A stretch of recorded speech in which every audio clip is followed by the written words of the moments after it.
వాళ్ళ కోసం ప్రయత్నం చేస్తున్నాం అనేది ఇక్కడ కాదు. మనం నిజంగానే ఒక స్పిరిట్ మిగిలి ఉన్నది కాబట్టి, ఆదివాసుల మీద జరుగుతున్న ఒక యుద్ధాన్ని అంతం చేయాలనుకుంటున్నాం కాబట్టి, అట్లాగే అక్కడ జరుగుతున్న కాన్ఫ్లిక్ట్లో శాంతి కావాలి కాబట్టి మనం అడుగుతున్నాం. ఇది మన బాధ్యత.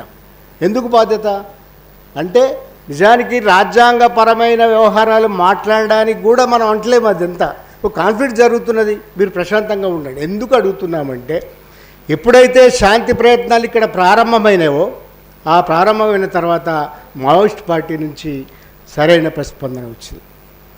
కాల్పుల విరమణ పాటిద్దాం, ఒక శాంతియుత వాతావరణాన్ని కల్పించడానికి ముందు ఒక అనువైన వాతావరణాన్ని కల్పించుకుంటే చర్చలు సాధ్యమే అనేది ఆ ప్రకటన సారాంశం. నిజానికి వాళ్ళ నుంచి ఒక సూచన వచ్చింది.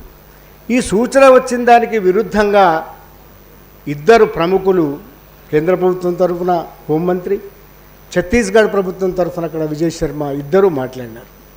వాళ్ళిద్దరు అడిగిన విషయం ఏమిటి? ఏమిటంటే, ఆయుధాలు వీడండి, జనజీవన స్రవంతిలో కలవండి. జనజీవన స్రవంతిలో కలిసిన తర్వాత చర్చల అవసరం ఉండదు.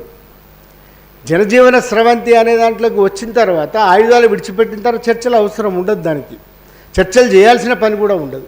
ఎందుకంటే దాని తర్వాత వచ్చే పునరావాసాలు, నేపాల్లో లాగా మిలిటరీలో చేర్చుకోవడం, ఇట్లాంటి ఏదో ఉంటాయి కథలు తప్ప అది నిజానికి అట్లా ఉండదు. దాని తర్వాత నిజానికి లొంగిపోండి లేదా చచ్చిపోండి అనే విషయం.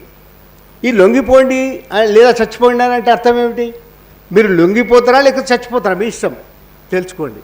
దీని సారాంశాన్ని సోరి ఆమె మాటల్లో బ్రహ్మాండంగా చెప్పినారు. లొంగిపోతే ఏమవుతుంది? అక్కడ ఉన్న వాళ్ళందరూ మావోయిస్టులా? కాదు కదా. ప్రభుత్వ లెక్కలే చెప్తున్నా, ఇంకా 100 మంది మిగిలిన